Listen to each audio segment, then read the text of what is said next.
Hello students, आज हम आपके लिए लेकर आए हैं नया टॉपिक। नए टॉपिक में आज आपको हम पढ़ाएंगे समप्रासरी विलयन, जिसे आइसोटोपिक सॉल्यूशन भी कहते हैं। ठीक है बच्चों, समप्रासरी विलयन या आइसोटोपिक सॉल्यूशन। तो कहते किसे हैं देखेंगे बच्चों। परिभाषा है स्थिर ताप पर। ताप कैसा हो जाना चाहिए? स्थिर हो जाना चाहिए, यानी ताप फिक्स हो। तो ऐसे दो विलयन जिनके प्रासरण दाब समान हो। यदि ताप स्थिर हो और प्रासरण दाब कैसे हो, दोनों बराबर हो, तो ऐसे विलयन को हम क्या कहते हैं? समप्रासरी विलयन। तो हम लेते हैं बच्चों, इस तरह बनाते हैं। हमने लिया विलयन ए, एक विलयन बी। तो हमने कहा ताप कैसा है बच्चों? दोनों का स्थिर है। ठीक है, यानी कि ताप को हम कितना मान लेंगे? टी ही मान लेंगे। तो हमने लिया पहले वाले के लिए प्रासरण दाब P1 बराबर कितना हो जाएगा बच्चों? क्योंकि P बराबर कितना होता है? P बराबर WRT बटे कितना था बच्चों? MV। अभी पूर्व में हमने सिद्ध करा था। यदि हम इसे पहले विलयन के लिए ले रहे हैं तो सभी चीज को 1 पे ले लेंगे, और यदि दूसरे विलयन के लिए ले रहे तो दोनों चीजों को कहीं पे ले लेंगे? 2 के लिए। ठीक है बच्चों, तो सबसे पहले लेते हैं हम ए विलयन के लिए। ए के लिए हमने बनाया 1, तो दाब की प्रासरण दाब कितना हो गया बच्चों? 1। और आपका छोटा डब्ल्यू भी कितना हो जाएगा? 1। आर एक विलयन नियतांक था या फिक्स रहेगा, और ताप कैसा था? स्थिर था, इसलिए ताप भी टी ही रहेगा। फिर आगे चलते हैं एम और वी पे। तो M1 V1 यानी कि अनुभार भी M1 V1 हो जाएंगे, और दूसरे वाले के लिए सेम इसी प्रकार P2 बराबर W2 R2 और M2 V2। ठीक है बच्चों, हम परिभाषा के अनुसार कहते हैं ताप स्थिर है, तो हमने ताप वो दोनों में क्या रखा? T रखा।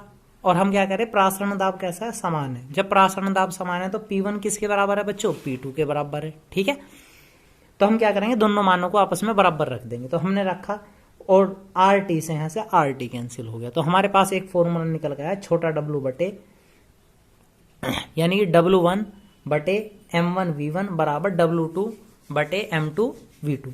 पर यह स्थिति होगी कब? जब ताप स्थिर होगा। अब हम देखते हैं, जहां W1 क्या है?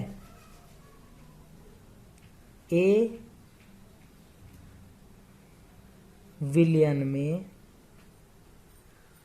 विलय की मात्रा, विलय की मात्रा। ठीक है बच्चों, M1 क्या है? A विलयन में विलय का अनुभाग, विलय का अनुभाग। ठीक है बच्चों, फिर इसके बाद हमारे पास बचा V1। V1 क्या है? A विलयन में आयतन, A विलयन में आयतन। ठीक है बच्चों, सेम वही स्थिति है, विलय की मात्रा हम ग्राम में लेंगे और आयतन को हम लीटर में लेंगे। ठीक है बच्चों, इसी प्रकार हम 2 वालों पे चलते हैं। W2 क्या है बच्चों? B विलयन में, B विलयन में विलय की मात्रा, विलय की मात्रा जो हमें कहे में चाहिए बच्चों? ग्राम में। ऐसे ही हम चलते हैं M2 पर। M2 क्या है? B विलयन में, B विलयन में विलय का अनुभार, विलय का अनुभार।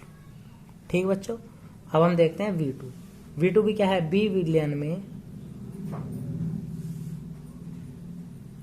B विलयन में आयतन, और आयतन किस में होना चाहिए बच्चों? ये भी होना चाहिए लीटर में। ठीक है बच्चों, अब हम देखते हैं इस पर एक आंकिक प्रश्न। तो बच्चों देखते हैं आंकिक प्रश्न। आंकिक प्रश्न क्या है? 5% यूरिया का विलयन 10% कार्बनिक यौगिक के समप्रासरी है, तो कार्बनिक पदार्थ का अनुभार क्या होगा?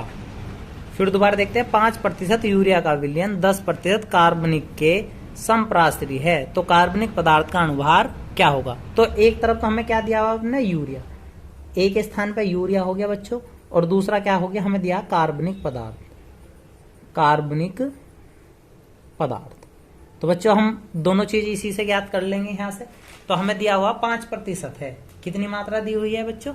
5%। तो 5% में सबसे पहले हम निकाल लेंगे W1। यूरिया के लिए हम W1 ले लेंगे, कितना हो जाएगा बच्चों? 5 ग्राम। ठीक है बच्चों, अब हम चलेंगे आयतन पे। आयतन V1 इजकल टू, जब भी परसेंट में दिया हुआ होगा तो कितना मान लेंगे हम? यदि प्रतिशत में तो 100 ml हो गया। कितना दिया हुआ सपोज बच्चों? 100 ml।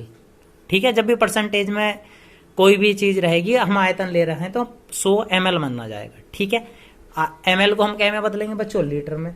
तो कितना हो जाएगा 100/1000। 100 से कटेंगे तो कितना बचा बच्चों, 1/10 या 0.1 लीटर। ठीक है बच्चों। अब हमारे पास क्या बचा था, यूरिया। सूत्र क्या है, NH2CONH2 का अणुभार। अणुभार निकालने के लिए यूरिया एक तरफ है, तो यूरिया क्या है, M1 है।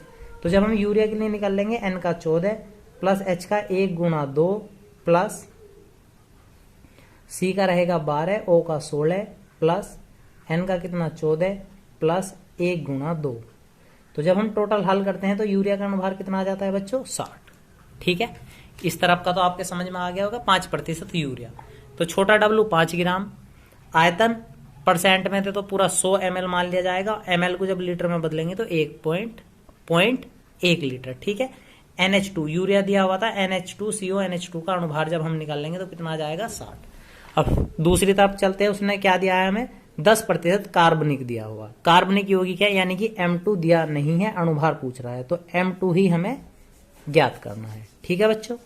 W2 की मात्रा कितनी दी हुई है, 10 ग्राम। ठीक है, अब आगे चलते हैं। अब हमें क्या चाहिए, उसने दिया हुआ आयतन। तो V2 बराबर, अब भी परसेंट में है, यहाँ पे 10% है, तो हम क्या करेंगे, 100 ml 100/1000।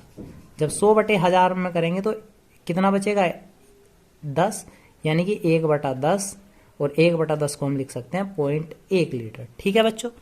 ऊपर उसने कह दिया विलयन कैसा था, संप्रासरी था, तो हम अपना सूत्र वही लगाएंगे जो अभी अभी रखा था हमने, W1/M1 V1, W2 बराबर M2 V2 से। ठीक है बच्चों। तो W1 का मान हमारे पास है कितना, 5/M1। M1 का मान है हमारे पास 60 और V1 का मान है 0.1। ठीक है बच्चों।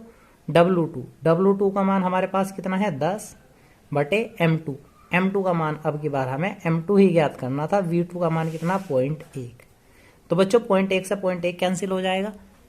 इसके अलावा हमारे पास बचा ये 5 एकम 5 और 12, यानी कि 1/12 बराबर 10/M2। क्रॉस मल्टीप्लाई, तो M2 इजकल टू 10 × 12, M2 बराबर 12×2 120। तो हमारे पास अणुभार कितना आ गया बच्चों, 120। ठीक है। तो कार्बनिक पदार्थ का अणुभार कितना आया बच्चों हमारे पास, 120। ठीक है। तो बच्चों आज की वीडियो में बस इतना ही। हमारे चैनल को सब्सक्राइब करें, और यदि कोई डिफिकल्टी हो तो कमेंट बॉक्स में अपना कमेंट करें। धन्यवाद।